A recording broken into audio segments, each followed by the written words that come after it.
Bonjour à tous. Que retenir de l'actualité économique et comment aborder les marchés financiers pour le reste de l'été? Eh bien voilà l'objectif de cette émission et comme chaque mois, nous faisons le point en compagnie de Marc Faber. Marc, bonjour. Bonjour Ingrid. Alors je reviens à vous dans quelques instants. On fait tout d'abord un bref retour sur ce mois de juillet qui a été très agité. C'est donc un mois volatile, on peut même dire en dents de scie, qui a connu le marché parisien. Alors s'il s'achève sur une vive hausse, on ne peut pas dire pour autant qu'il ait été exempt d'inquiétude. Celles-ci se sont d'ailleurs faites sentir sur tous les marchés mondiaux avant un petit phénomène de rattrapage dans les derniers jours de juillet. Le mois a débuté et s'est achevé sur le même refrain, désespoir d'un nouvel assouplissement monétaire de la part de la BCE. Celle-ci a décidé d'abaisser ses taux dans les premiers jours de juillet, sans pour autant lancer un troisième LTRO au mois de juillet du moins. Le son de cloche était similaire aux États-Unis où les investisseurs n'ont cessé d'anticiper en vain pour l'instant un QE3. Parmi les causes des perturbations du marché, la situation de l'Espagne. Après ses banques, le mois dernier, ce sont ces régions qui se sont tour à tour déclarées en difficulté financière, un état des lieux qui a fait flamber les taux obligataires du pays. Les inquiétudes espagnoles, combinées à l'absence d'intervention européenne, ont eu pour conséquence un fort repli de l'euro qui est tombé à son plus bas depuis l'été 2010. Face à l'aggravation des conditions de refinancement en Espagne et en Italie, Mario Draghi, le président de la BCE, est finalement intervenu pour annoncer que l'institution ferait tout pour préserver la monnaie européenne, des propos appuyés par les principaux dirigeants européens. Enfin, cette revue ne serait pas complète sans parler des résultats des entreprises. Si les grands groupes ont fait preuve d'une bonne résistance malgré la conjoncture, certains ont dû revoir leurs prévisions à la baisse et en ont été durement pénalisés en bourse. Voilà donc en bref évidemment ce qu'il fallait retenir de ce mois de juillet plutôt agité. Peut-on espérer un peu plus de calme en août? Eh bien pour le savoir, nous nous tournons vers Marc Faber.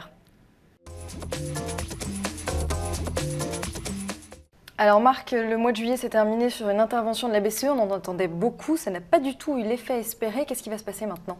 On attendait des décisions peut-être plus promptes concernant des rachats d'obligations, concernant éventuellement la possibilité d'avoir un statut bancaire. Ce n'est pas le cas.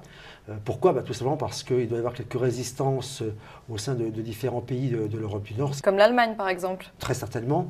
Ce qui fait qu'aujourd'hui, la BCE est sans doute un tout petit peu coincée pour annoncer des mesures immédiates.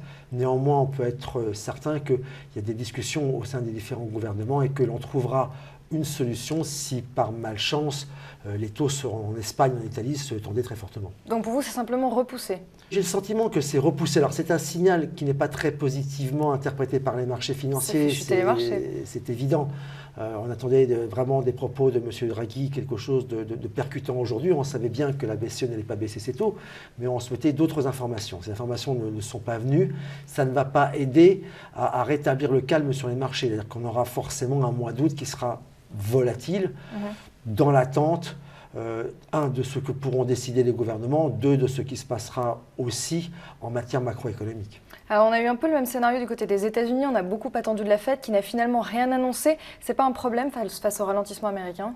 Non, je pense pas. Je pense que la Fed veut se donner encore le temps d'attendre puisque il n'y a pas de mesures urgentes à prendre du côté des États-Unis. L'activité ralentit, c'est vrai, mais il y a des indicateurs qui sont toujours mitigés et on va dire que pour la réélection de M. Obama, c'est sans doute beaucoup plus prudent d'attendre, et on peut sans doute remercier la Fed de le faire, d'attendre le mois de septembre ou le mois d'octobre.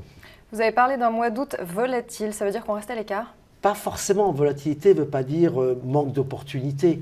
Je pense que les marchés financiers ont déjà, je dirais, pas mal exagéré. Là, on a des réactions toujours un petit peu fortes parce que quand on s'attend à des bonnes nouvelles ou à des nouvelles que l'on souhaiterait entendre, et si ça n'arrive pas, bien les marchés vont dans l'autre sens. Donc ça, c'est de la volatilité.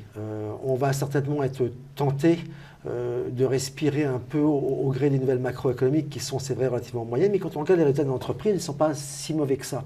Donc en toute logique, oui, les marchés vont être difficiles, mais ça ne veut pas dire qu'il n'y aura pas des opportunités d'achat. Qu'est-ce que vous privilégiez? On privilégie malgré tout une certaine prudence. Nous sommes neutres aujourd'hui chez Generali. Ça veut dire que lorsque l'on a sur certains de nos fonds des investissements compris entre 0 et 30%, on est aux alentours de 14% en actions.